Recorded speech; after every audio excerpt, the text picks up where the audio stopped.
সূরাতুল মুলক, এই সূরাতে 30 খানা আয়াত আছে। এই সূরাটা আপনাদের সামনে তেলাওয়াত করেছি।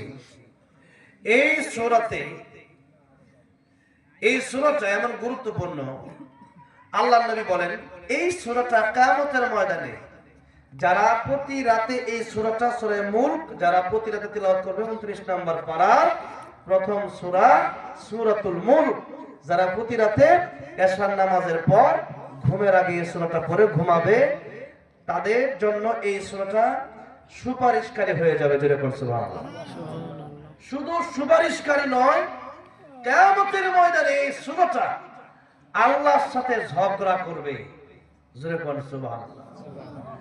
আল্লাহকে ডেকে বলবে, আল্লাহ প্রতি রাতে সূরা মুলক এই বান্দা তিলাওয়াত করত, তার অনেক ব্যস্ততার ভিতরেও সে সূরা মুলক আমাকে সে ভুলে যায় না। আজকের কিয়ামতের মধ্যে সে জাহান্নামে যাবে, আমি অন্তত সূরা মুলক এটা মানতে পারি না।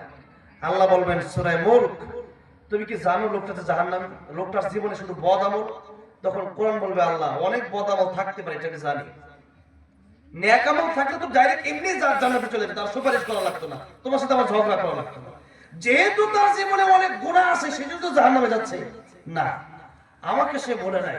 তার জীবনে অনেক গুনাহ থাকতে পারে, কিন্তু রাতের বেলায় ঘুমাতে যাওয়ার আগে আমি কোরআনকে সে স্মরণ করতে এবং সূরা মুলকের 30টা আয়াত সে তিলাওয়াত করেছে, আমাকে তিলাওয়াত করেছে। যে ব্যক্তি দুনিয়ায় থাকা অবস্থায় প্রত্যেকটা রাতে আমাকে ভুলে যায় নাই, আজকের কিয়ামতের ময়দানে আমি যদি তাকে ভুলে যেতে নিমুখ হারামি হবে।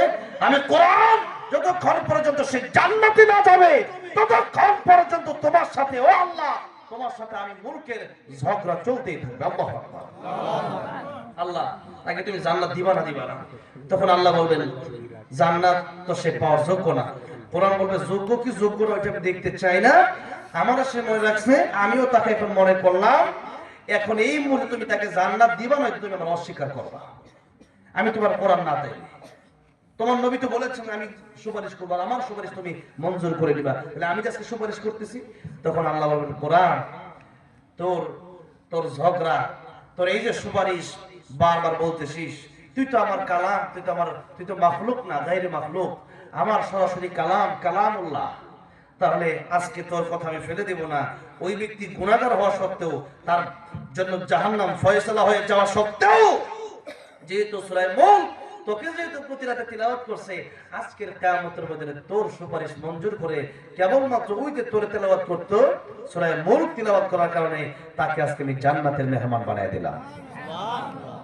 তাহলে বলেন, আজকের ওয়াজের শুরুর ওয়াজই হচ্ছে সূরা মুলক আজকে থেকে পড়তে হবে। আজকে বাড়ি যায় প্রথমে সূরা মুলক পড়বেন, পরে ঘুমাবেন। রাজি আছেন কারা কারা? একটু দেখে হাতে দেখান তো একটু। না তাহলে তো পড়বেন না, এই জন্য হাতে রাখছি। লিল্লাহি তাকবীর, লিল্লাহি তাকবীর।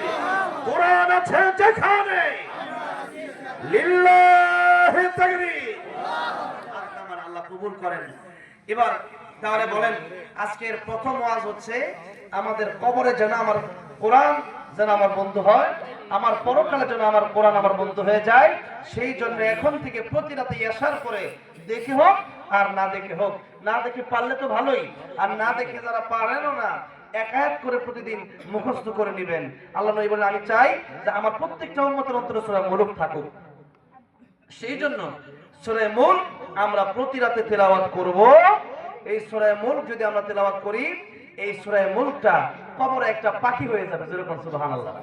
পাখি হয়ে যখনই আযাব আসতে চাইবে তখনই সে বলবে, সাবধান, আমি কিন্তু কোরআন, তার কাছে আসা যাবে না।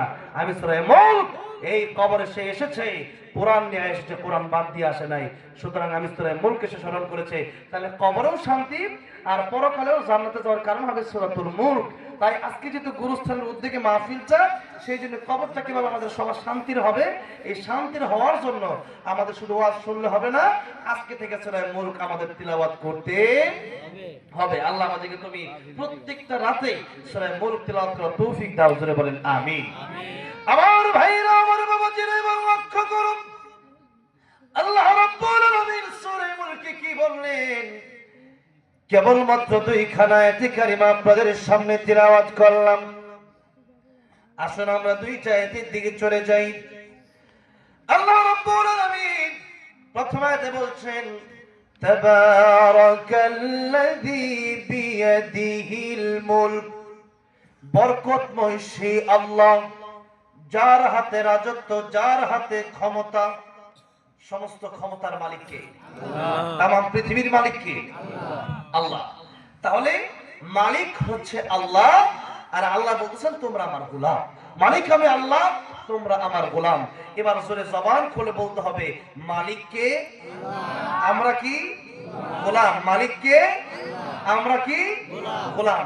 এই গোলাম, নিজেকে গোলাম মনে করে যারা দুনিয়াতে চলতে পারবে, এদেরকে আল্লাহ কিয়ামতের ময়দানে ডেকে ডেকে তাদেরকে গোলাম পরিচয় দিয়ে দিয়ে তাদেরকে জান্নাতে দিয়ে দিবেন। জোরে বলুন সুবহানাল্লাহ।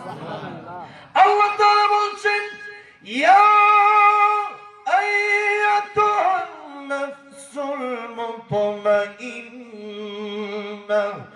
ইরজিই ইলা রাব্বিকা রাদিয়াতাম মারদিয়াহ ফাদখুলি ফি ইবাদি ওয়াদখুলি জান্নাতি। জোরে আওয়াজ দিয়ে বলা যাবে না সুবহানাল্লাহ? আল্লাহ রাব্বুল আলামিন গোলাম বলে ডাকবেন, ফাদখুলি ফি ইবাদি। আব্দুল মানে গোলাম, আব্দুল মানে বান্দা। আল্লাহ বলবেন, ও আমার গোলামেরা, যারা আমার প্রকৃত গোলাম, আমার গোলামের অন্তর্ভুক্ত হও। আর আমার গোলামের অন্তর্ভুক্ত যারা হয়ে যাবে, ওয়াদখুলি জান্নাতি। দুনিয়ায় থাকাকালীন অবস্থায় নিজেকে যারা গোলাম মনে করেছে, নিজেকে যারা গোলাম মনে করে, এরা কি নামাজ ছেড়ে দেয়? নামাজের সময় হয়ে গেছে, নিজেকে গোলাম মনে করে। গোলাম, আল্লাহর গোলাম, গোলামি করার এক নম্বর নমুনাই হচ্ছে নামাজ। গোলামি করার এক নম্বর নমুনাটা কি? নামাজ। আমরা যদি নামাজ না পড়ি, আমরা বললাম যে আমরা গোলাম, কিন্তু নামাজ পড়লাম না, তাহলে বোঝা যাবে যে আমি আল্লাহর গোলাম, যে এটা আমি মানি না। এরকম একটা কথা কেমন যেন এমন মনে হয়। তাই নবীজি বলতেছেন যে বাইনাল আবদি ওয়া বাইনাল কুফরি। এই যে আব্দুল, আল্লাহ যে বলছে ফাদখুলি ফি ইবাদি, এখানে আব্দুল শব্দ আছে। আবার আল্লাহ নবী বলতেছেন যে বাইনাল আবদি ওয়া বাইনাল কুফরি, আল্লাহর গোলাম এবং কাফের, মানে প্রকৃত আল্লাহর বান্দা। বাইনাল আবদি ওয়া বাইনাল কুফরি তারকুস সালাহ। যে ব্যক্তি প্রকৃত আল্লাহর গোলাম, সে নামাজ পড়বে। আর যে আল্লাহ নিজেকে আল্লাহর গোলাম মনে করে, সে নামাজ পড়বে না। এটা পার্থক্য। তাহলে যারা নামাজ পড়বে এরা জান্নাতে যাবে, যারা নামাজ পড়বে না এরা জান্নাতেও যাবে। এটা কি আমার কথা? আল্লাহর কথা। সূরা মুদাসসিরে আল্লাহ রাব্বুল আলামিন কি বললেন একটু লক্ষ্য করেন। আল্লাহ কি বলতেছে? নামাজ না পড়ার কারণে প্রথম সারিতে যারা জাহান্নামে যাবে, নামাজ না পড়ার কারণে যেতে হবে। সূরা মুদাসসিরে আল্লাহ রাব্বুল আলামিন বললেন, ফি জান্নাতি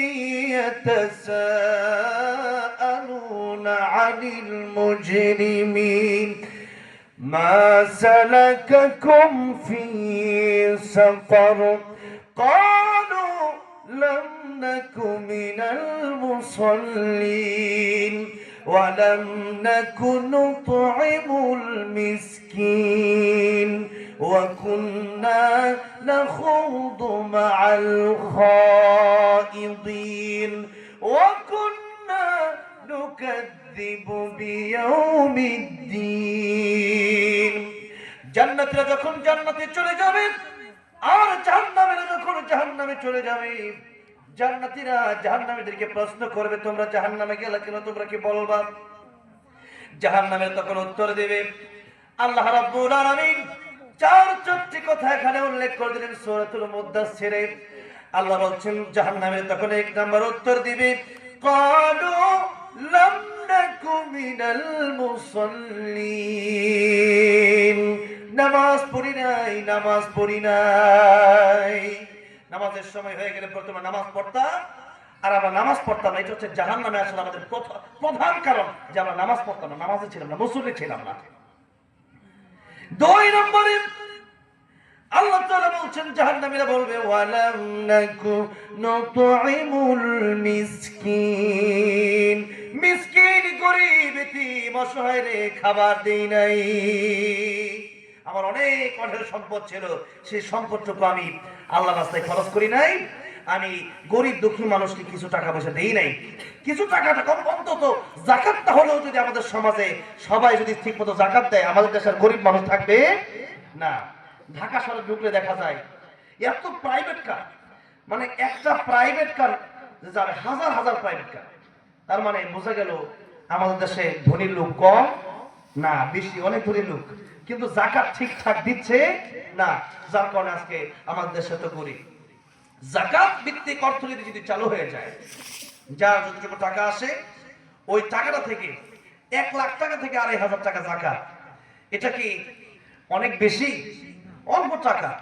এরপরেও সম্পদের লোভ আমাদেরকে এমন ভাবে পেয়ে বসেছে, আমরা নাকি যাকাতটা ঠিকঠাক দেই নাই। আজকে 1 লাখ টাকা থেকে 2,500 টাকার মায় আমি ছাড়তে পারি না। আল্লাহ নবী বলেন বনি আদমের চাহিদা ততদিন শেষ হবে না যতদিন বনি আদম কবরে না যাবে। যেদিন বনি আদম কবরে চলে যাবে আর ডাইনে বামে তাকায় দেখবে শুধু মাটি আর মাটি, সেদিন বুঝবে আরে আমি কি করলাম। এই যে এত ইনকাম, এত বাড়ি গাড়ি, হারামে যদি ইনকাম হয় এই বাড়ি গাড়ি নিয়ে কবরে যাওয়া যাবে না। তাই তো আমার নবী বলছেন উম্মতের আরে তোমার 3 জন ভাই আছে, জোরে বলেন প্রত্যেকের কয়জন ভাই আছে? অনেকে বলছে আমাদের 3 জন ভাই, আবার ওটা ওই ভাই না। আল্লাহর নবী বিশ্ব নবী রাহমাতুল লিল আলামিন বলেন তোমাদের 3 জন ভাই প্রত্যেকেরই আছে। 1 নাম্বার ভাইয়ের নাম তোমার আত্মীয় স্বজন, বাপ মা। আমাদের সবার বাপ মা আছে না? আছে। 2 নম্বরে আমাদের আরেকটা ভাইয়ের নাম হচ্ছে ধন সম্পদ। 3 নম্বর আরেকটা ভাইয়ের নাম হচ্ছে নেক আমল। যেমন সূরা মুলক পড়লে কবরে যাবে এই কোরআন, এটা হচ্ছে নেক আমল। আজকের মাহফিলে বসে ওয়াজ শুনতেছেন, এটা নেক আমল। যতক্ষণ আলোচনা শুনবেন, নবী বলেন একটা আয়াত যদি কেউ বোঝার চেষ্টা করে 100 রাকাত নফল নামাজ পড়লে যে সওয়াব হতো তার চেয়ে বেশি সওয়াব তার আমল নামে আল্লাহ দান করবেন। তাহলে এখানে বসে থাকাটা ঠিক আমাদের জন্য লাভ না? এটাও নেক আমল। তাহলে আল্লাহর নবী বিশ্ব নবী রাহমাতুল লিল আলামিন বললেন উম্মতেরা রে 3টা ভাই তোমার সাথে আছে। 1 নাম্বার ভাইয়ের নাম তোমার আত্মীয় স্বজন, 2 নাম্বার ভাইয়ের নাম তোমার ধন সম্পদ, 3 নাম্বার ভাইয়ের নাম তোমার নেক আমল। এবার নবীজি ডাক দিয়া বললেন উম্মতেরা রে এই 3 ভাইয়ের মধ্যে তোমার আত্মীয় স্বজন তোমার সাথে কবরে যাবে না, তোমার ধন সম্পদ তোমার সাথে কবরে যাবে না। 3 টুকরা কাপড়ের কাপড় আর নেক আমল ছাড়া তোমার সাথে কবরে কেউ যাবে না। কথা ঠিক না ঠিক? তাই আইনুদ্দিন আল আজাদ রহমতুল্লাহ আলাইহি একটা গজল লিখে গিয়েছিলেন, হালাল হারাম না মানিয়া কত টাকা করলা কামাই, এত টাকা রাখবা কোথায়, কাফনের তো পকেট নাই। কথা ঠিক না ঠিক? টাকা পয়সা লইয়া কি কেউ কবরে গেছে, কি জবাব দিবি রে তুই আল্লাহর কাছে? ওরে মানুষ হইছ বেহুশ দুনিয়ার পিছে, ওরে মানুষ হইছ বেহুশ দুনিয়ার পিছে, কি জবাব দিবি রে তুই আল্লাহর কাছে, কি জবাব দিবি রে তুই আল্লাহর কাছে? কথা ঠিক না ঠিক? সেই জন্য নবী বলেন ও তোর উম্মতেরা তোমাদের চাহিদা কত বেশি তোমরা কি জানো? চাহিদা কেমন? নবী বলতেছেন দুনিয়ার এই মানুষকে আল্লাহ যদি একটা মাঠ ভর্তি সোনা দিয়ে দেন, 1 মাঠ ভর্তি সোনা পেয়ে বনি আদম খুশি হয় না, সে মনে মনে চায় আরেকটা মাঠ যদি সোনা হতো। একটা বাড়ি যার টিনের বাড়ি, সে চিন্তা করে একটা বিল্ডিং বাড়ি হইলে বড় ভালো হতো। বিল্ডিং বাড়ি হইলে চিন্তা করে 2 তলা হইলে ভালো হতো। 2 তলা হইলে চিন্তা করে একটা 5 তলা করলে খারাপ ছিল না। 5 তলা হইলে চিন্তা করে ঢাকা একটা হইলে আরেকটু ভালো হতো, ফ্ল্যাট একটা হইলে। ঢাকা একটা হইলে চিন্তা করে বেগম পাড়ায়, কানাডা, লন্ডনে, আমেরিকা যদি একটা হয়ে যায় তাহলে কোনো কথাই নাই। এরকম না আমাদের চাহিদাটা? দেখেন যে যত বড় লোক হতে চায় আরো বড় লোক হতে চায়। কথা ঠিক না ঠিক? এরকম মনের ভিতরে আসে। আল্লাহর নবী বিশ্ব নবী রাহমাতুল লিল আলামিন বলেন উম্মতেরা রে তোমাদের এই চাহিদা কবরে যাওয়া পর্যন্ত শেষ হবে না। যেদিন কবরে চলে যাবে ওই দিন দেখবে তোমাদের এই ধন সম্পদ কোনো কাজে আসবে না, এই টাকা পয়সা কোনো কাজে আসবে না। কাজে আসবে তোমার নেক আমল। যেই ভালো ভালো কাজগুলো করে যাবা ওই ভালো ভালো কাজগুলো তোমার সাথে কবরে যাবে। তাহলে বলেন আমাদের আপন কি আমাদের আত্মীয় স্বজন, আপন কি আমাদের ধন সম্পদ? আপন হচ্ছে আল্লাহর কোরআন, আপন হচ্ছে নামাজ, আপন হচ্ছে আমার রোজা, আপন আমার হজ, আপন আমার যাকাত, আপন আমার দান সাদাকা, আপন আমার জিকির, আপন আমার ভালো ভালো ব্যবহার, আপন হচ্ছে আমার নেক আমল। কথা ঠিক না ঠিক? সেই জন্য কবর তো যেতেই হবে। এই কবরে যাওয়ার জন্য প্রস্তুতি আমাদের নিতে হবে। এই কবরে যাওয়ার জন্য আমাদেরকে গোলাম সাব্যস্ত করতে হবে। গোলাম যদি সাব্যস্ত করতে না পারেন তাহলে বড় বিপদ আছে। কারণ গোলাম যারা হবে না আল্লাহ তাদেরকে ডাক দিয়ে জান্নাতেও দিবে না। তাই আল্লাহ বলছেন গোলাম হও, আমি তোমাদের মালিক আর তোমরা আমার গোলাম। কিন্তু বড় দুঃখজনক ব্যাপার, আজকের দুনিয়ায় কত মানুষ তাদের চলাফেরা দেখলে বোঝা যায়, তাদের কথাবার্তা শুনলে বোঝা যায় মালিক মনে হয় সে নিজেই হয়ে গেছে। কথা ঠিক না ঠিক? অনেক লোক আছে এমন ভাবে কথা বলে যে আল্লাহর বিরুদ্ধে চলে যায়, এমন ভাবে কথা বলে যে কোরআনের বিরুদ্ধে চলে যায়, এমন ভাবে কথা বলে যে মাদ্রাসা মসজিদের বিরুদ্ধে চলে যায়। এমন যদি হয়ে যায় তাহলে বোঝা যাবে তুমি গোলাম নয়। কিন্তু গোলাম যারা হবে না এদেরকে আল্লাহ জান্নাত দিবেন না। এই জন্য প্রকৃত গোলাম আমাদের হওয়া লাগবে। আল্লাহ তুমি আমাদের প্রকৃত গোলাম বানায় দাও, জোরে বলে না আমিন। তাহলে প্রকৃত গোলাম হওয়ার জন্য এক নাম্বার শর্ত হলো নামাজ পড়তে হবে। এক নাম্বার শর্ত কি? নামাজ। নামাজ যারা পড়ে না তাদের জন্য জাহান্নামের ফয়সালা আল্লাহ করে রাখবেন। এবার নবী বলেন নামাজ দিয়ে তোমরা ঠিকঠাক পড়ো, কিয়ামতের ময়দানে সর্বপ্রথম নামাজের হিসাব হবে। আর নামাজের হিসাব দিতে গিয়ে যারা জান্নাতে যারা মানে পার পাবে, সমস্ত হিসাবে তারা পার পাবে, তারা জান্নাতে চলে যাবে। আর নামাজের হিসাব যাদের ঠিক হবে না, মানে নামাজ পড়ছে না, ফজরের সময় নাক ডেকে ঘুমাইছে, জোহরের সময় অনেক কাজ করছে নামাজ পড়ে নাই, আসরের সময় টিভি দেখে কাটাইছে, আড্ডা দিয়ে কাটাইছে, নামাজ পড়ে নাই, এরকম যাদের অবস্থা হবে তখন এই নামাজের হিসাব দিকে ধরা খেয়ে যাবে। নবী বলেন তাদের সব হিসাবই বরবাদ, তারা জাহান্নামে চলে যাবে। এই জন্য আমাদের প্রথমেই আল্লাহর গোলাম হওয়ার জন্য ফজর থেকে নামাজ, এই এখন থেকে নামাজ পড়া লাগবে। আচ্ছা নামাজ হবেন কবে বলেন তো? এখন কি মাস? অনেকে চিন্তা করে বসে আছে যে রমজান মাস আসুক, রমজান মাস আসলে একবারে রোজা রাখবো, নামাজ যাবো, একবারে এই 2টা মাস আরেকটু গুণা টুনা করে নিই। কথা ঠিক না ঠিক? অনেকে কিন্তু এরকম নিয়ে হচ্ছে আরেকটু গুণা করি, আর 5-10 বছর যৌবন কালটা যাক, এরপরে মোটামুটি বৃদ্ধ হব, দাড়িটা পাকবে, এরপরে আস্তে ধীরে নাতি নাতকুর হবে, এরপরে ভালো হয়ে যাবো। কিন্তু বলেন তো এই গ্যারান্টি কি আমি আপনি দিতে পারি? আর 10 বছর পরে মরবো, এই গ্যারান্টি কেউ দিতে পারি না। এই গ্যারান্টি কেউ দিতে পারি না। যে কোনো সময় মালাকুল মউত হাজির হয়ে যেতে পারে। আমার এই মঞ্চে বসে আমার মরণ হইতে পারে কি পারে না? মঞ্চে বসে হতে পারে। তাহলে আমি কেমনি চিন্তা করলাম যে আর 10 বছর পরে ভালো হব, রমজানে ভালো হব। আরে আল্লাহ নবী, আল্লাহর পরে যার মর্যাদা, সেই নবী হায়াতের জন্য এই মাসে দোয়া করতেন। বলতে এই মাসের নাম কি? রজব মাস। এই মাসের নাম কি? রজব মাস চলতেছে, রজব মাসের অর্ধেক শেষ হয়ে গেছে। এরপরেও আমরা রজব মাসের শিক্ষাটাও তো আমরা গ্রহণ করতে পারলাম না। রজব মাস কোন মাস? রজব মাস আসলে আল্লাহ বলেন এখন রজব চলে আসছে, সামনে রমজান আসবে, তোমরা এখনই গুনাহ ছেড়ে দাও। কোরআন শরীফে সূরা তাওবায় আসছে, বলবো আয়াত। আল্লাহ বলছেন যে রজবে তোমরা এই রজব মাসকে সম্মান দাও। আল্লাহ রজবের কথা কোরআন শরীফে উল্লেখ করেছেন। সুবহানাল্লাহ। আল্লাহ রাব্বুল আলামিন বলেন ইন্না ইদ্দাতাশ শুহুরি ইনদাল্লাহি 12 শাহরান ফি কিতাবিল্লাহ ইয়াওমা খালাকাস সামাওয়াতি ওয়াল আরদা মিনহা আরবা'তুন হুরুম যালিকাদ দীনুল কাইয়্যিম। আল্লাহ বলেন এই আকাশ জমিন আমি আল্লাহ যেদিন সৃষ্টি করলাম সেদিন আমি আল্লাহর গণনায় 12টা মাস। এই 12 মাসের আবিষ্কারক কে অনেকে হয়তো জানেন না। 12 মাসের আবিষ্কারক স্বয়ং আল্লাহ। 12 মাসের আবিষ্কারক স্বয়ং কে? আল্লাহ। কারণ আল্লাহ নিজেই বলতেছেন যেদিন থেকে আমি আল্লাহ